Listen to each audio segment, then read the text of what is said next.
Baik, Assalamualaikum warahmatullahi wabarakatuh. Perkenalkan, nama saya Yunita Asmara Dewi dengan NIM A1C020266 dari kelas F jurusan S1 Akuntansi. Nah, pada video kali ini saya akan menjelaskan materi mengenai proposal PKM kewirausahaan dengan produk yang dijual yaitu IPA Toyai. Nah, pembahasan yang pertama yaitu bab 1 pendahuluan. Indonesia adalah salah satu negara kepulauan terbesar di dunia yang memiliki banyak sumber daya alam. Namun terlepas dari banyaknya sumber daya alam tersebut, masih terdapat banyak permasalahan yang ada di negara maritim ini. Salah satunya yaitu persoalan gizi, baik itu kelebihan gizi yang menyebabkan obesitas ataupun kekurangan gizi yang menyebabkan terhambatnya pertumbuhan generasi muda di Indonesia. Menurut sebuah artikel dikabarkan bahwa tingkat anak Indonesia yang mengalami stunting atau pertumbuhan lambat di Indonesia saat ini adalah sebesar 37,2%, menurun dari tahun sebelumnya, namun masih jauh dari standar minimum Badan Kesehatan Dunia atau WHO yang menetapkan di angka 20% atau Kalipelia 2020. Maka dari itu, untuk memaksimalkan kecukupan gizi masyarakat dan sekaligus mempercepat pertumbuhan pembangunan ekonomi bangsa menuju bangsa yang mandiri dan sejahtera melalui sektor kewirausahaan, kami menawarkan inovasi berupa IPA Toyai, sebuah produk dengan nama IPA Toyai atau Improvement Protein and Taste on Original atau Yakult with Spirulina Innovation. Bab yang kedua ada gambaran rencana usaha. Yang pertama, prospek pengembangan usaha. IPA Toyai atau Improvement Protein and Taste on Original atau Yakult with Spirulina Innovation merupakan sebuah produk suplemen makanan berbentuk minuman probiotik yang berbahan dasar dari produk Yakult yang beredar di pasaran. Kemudian, produk Yakult tersebut diinovasikan dengan menambahkan cita rasa buah-buahan dan peningkatan kadar protein melalui pemanfaatan produk perikanan, yakni tepung spirulina platensis, yang akan dikemas dalam sebuah botol minuman berukuran 200 ml.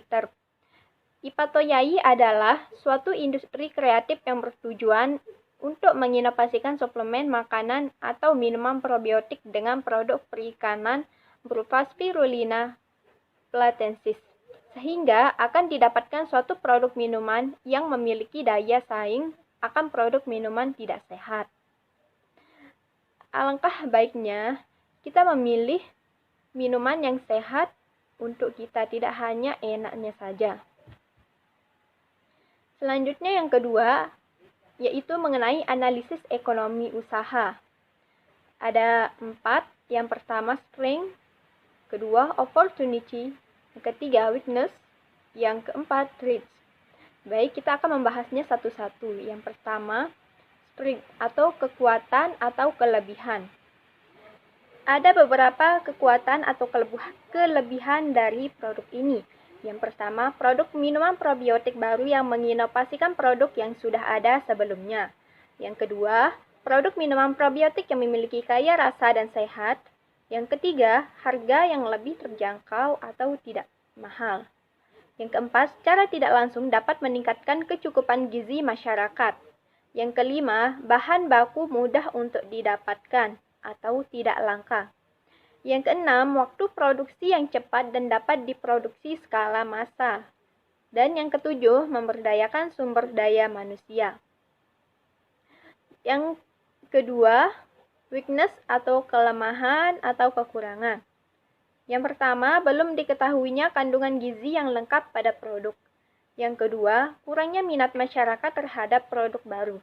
Nah, untuk kelemahan yang kedua inilah yang akan menjadi tantangan bagi kami bagaimana cara memasarkan produk ini agar banyak diminati oleh masyarakat, terutama anak muda sebagai generasi bangsa.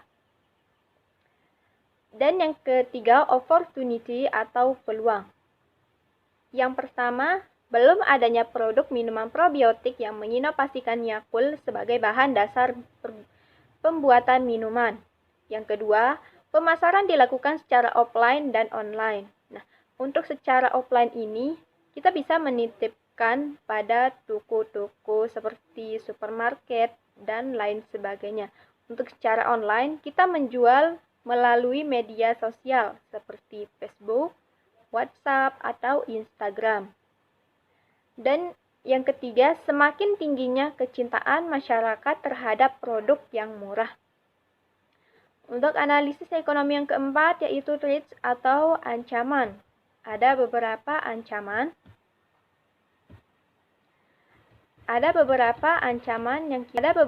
ancaman yang kita hadapi, yaitu munculnya pesaing yang memiliki ide yang sama dari produk kami.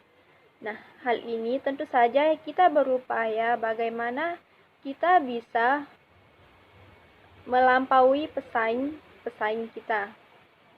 Baik, selanjutnya mengenai analisis ekonomi usaha. Berdasarkan hasil analisis cash flow, perencanaan bisnis dengan modal awal 1.996.000 menghasilkan produk IPA Toyai sebanyak botol per bulan dengan penjualan 10.000 per botol. Yang pertama, perkiraan omset per bulan, yaitu 10.000 dikali 240 sama dengan 2.400.000. Kedua, perkiraan omset per tahun, yaitu 2.400.000 dikali 12 sama dengan 28.800.000. Keterangannya, dengan asumsi nilai penjualan relatif stabil, total biaya produksi sama dengan total investasi ditambah total biaya bahan baku per tahun ditambah penyusutan per tahun dikali 10% sama dengan 1.996.000 ditambah 847.000 dikali 12 ditambah 10% dikali 1.149.000.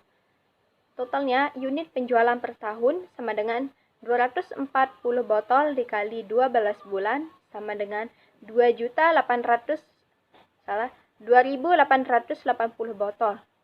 Keuntungan per tahunnya, penerimaan dikurangi total biaya produksi sama dengan 28.800.000 dikurangi 12.274.900. Jadi keuntungannya yaitu 16.525.100.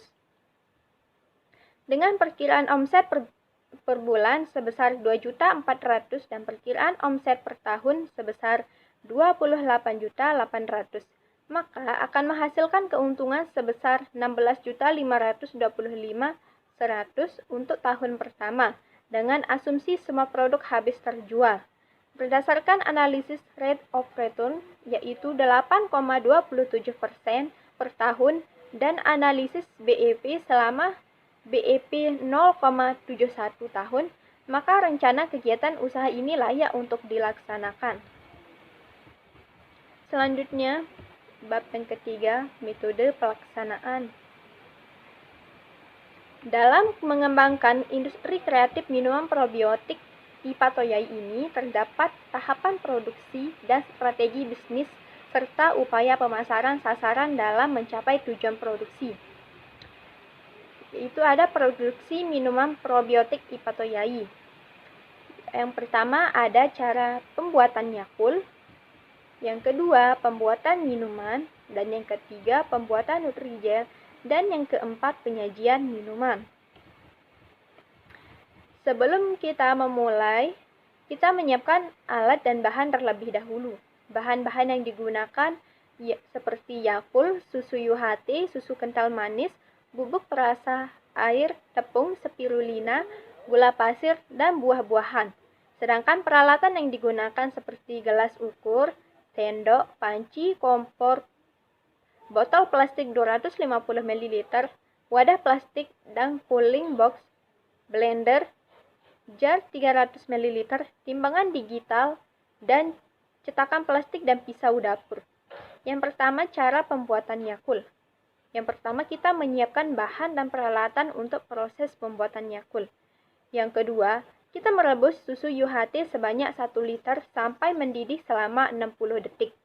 Yang ketiga, menyiapkan botol kaca dengan dicuci menggunakan air dingin terlebih dahulu. Kemudian, mensterilkan botol kaca dengan cara direbus. Yang keempat, mengangkat botol kaca dari air panas dan dikeringkan tanpa membuka tutup botol. Yang kelima, masukkan 200 ml Yakult ke dalam 100 ml susu. Yang keenam, menyimpan botol yang sudah diisi di tempat tertutup dan terhindar dari sinar matahari secara langsung. Yang ketujuh, setelah 24 jam, susu yang disimpan sudah berubah menjadi Yakult. Selanjutnya, pembuatan minuman. Yang pertama, kita menyiapkan wadah yang akan digunakan. Kedua, menyiapkan air mendidih untuk melarutkan bubuk perasa dan tepung spirulina. Yang ketiga, melarutkan 400 gram bubuk perasa dan 50 gram tepung spirulina dengan 2, liter air. Yang keempat, menambahkan sebanyak 1 liter susu UHT, 450 gram susu kental manis, dan 400 ml Yakult. Dan yang terakhir, mencampurkan semua bahan menggunakan blender. Selanjutnya, pembuatan Nutrijel. Yang pertama, kita menyiapkan air sebanyak 1,2 liter di dalam panci. Yang kedua, menambahkan 60 gram Nutrijel dan 300 gram gula pasir. Yang ketiga, mengaduk rata sambil dipanaskan hingga mendidih. Yang keempat, menambahkan fruity acid sebanyak 3 saset kecil. Dan yang kelima, mencetak Nutrijel dan didiamkan sampai padat. Dan yang terakhir, penyajian minuman. Yang pertama, kita menyiapkan botol plastik 300 ml. Yang kedua, mensterilkan botol menggunakan air hangat. Yang ketiga, menambahkan 5 sendok Nutrijel yang sudah dipotong kecil-kecil. Dan yang keempat, menambahkan minuman yang sudah jadi. Yang selanjutnya, grand strategi atau targeting and positioning. Yang pertama ada produk, yang kedua positioning. Nah, untuk produk, target pasar dari IPA atau YAI ini adalah untuk semua kalangan masyarakat, siswa-siswi di sekolah, mahasiswa-mahasiswi di kampus, pegawai instansi atau kantor di daerah sekitar Mataram, serta dijual secara online untuk pemasaran yang lebih luas. Dan yang kedua, positioning. Pada proses pemasaran, kami menekankan bahwa minuman probiotik merupakan minuman sehat, juga dapat dilakukan dengan pengolahan sendiri dan mendapatkan hasil yang menarik serta bernilai ekonomis. Selain menarik minat pelanggan untuk membeli produk ini, kami juga sekaligus mengajak dan mengedukasi konsumen dalam tindakan konsumsi minuman yang sehat dan enak. Pemasaran kami targetkan pada toko-toko makanan yang ada di Kota Raja, Kecamatan Sikur. Selain itu juga dipasarkan secara online dengan model yang dapat dipesan sesuai dengan keinginan pembeli. Selanjutnya, ada bauran pemasaran, yang dimana ada pledge, product and price promotion. Yang pertama, pledge atau tempat. Selain mempunyai harga yang sangat terjangkau, pemilihan tempat pemasaran juga berpengaruh terhadap target konsumen dan keberhasilan pengenalan produk ini. Kami memilih di Kota Mataram karena memiliki peluang paling tinggi untuk meningkatkan sektor perekonomian masyarakat, sehingga Kota Mataram menjadi tempat yang pas untuk memperkenalkan produk ini. Sedangkan untuk pemasaran via online dapat dipesan melalui aplikasi WhatsApp, Facebook, dan Instagram. Yang kedua, product and price atau produk dan harga. Produk minuman probiotik yang kami tawarkan pada konsumen yaitu seharga 8.000 per botol. Merupakan harga yang sangat terjangkau untuk minuman sehat yang kaya protein. Dan yang ketiga, promotion atau promosi. Untuk memperkenalkan produk ini, kami berupaya untuk menggunakan semua jalur promosi yang memungkinkan sekaligus memberikan wawasan akan pentingnya produk kami dalam berkontribusi untuk kesehatan masyarakat. Promosi dapat dilakukan dengan pengenalan langsung pada target konsumen seperti siswa SD sampai SMA, pelajar, dan lain-lain. Promosi via online atau media sosial juga terbukti sangat efektif dan dapat meminimalisir biaya produksi seperti Facebook, Twitter, Line, Instagram, dan WhatsApp. Selanjutnya di sini ada biaya dan jadwal kegiatan. Yang pertama kita membahas anggaran biaya.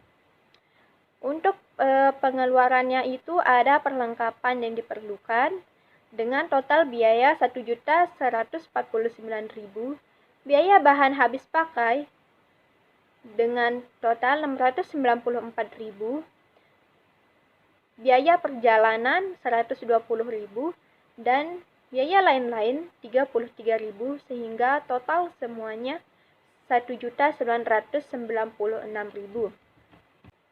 Selanjutnya untuk jadwal kegiatan. Untuk kegiatan survei bahan baku dan persiapan alat dan bahan yaitu pada bulan pertama. Dan produksi, promosi, dan pemasaran yaitu dilakukan pada bulan kedua. Produksi, promosi, dan pemasaran yaitu dilakukan pada bulan ketiga. Untuk monitoring dan evaluasi, penyusunan laporan akhir yaitu dilakukan pada bulan keempat. Sekian yang dapat saya paparkan dari materi proposal PKM Kewirausahaan. Kurang lebihnya saya mohon maaf. Sekian. Wassalamualaikum warahmatullahi wabarakatuh. Terima kasih.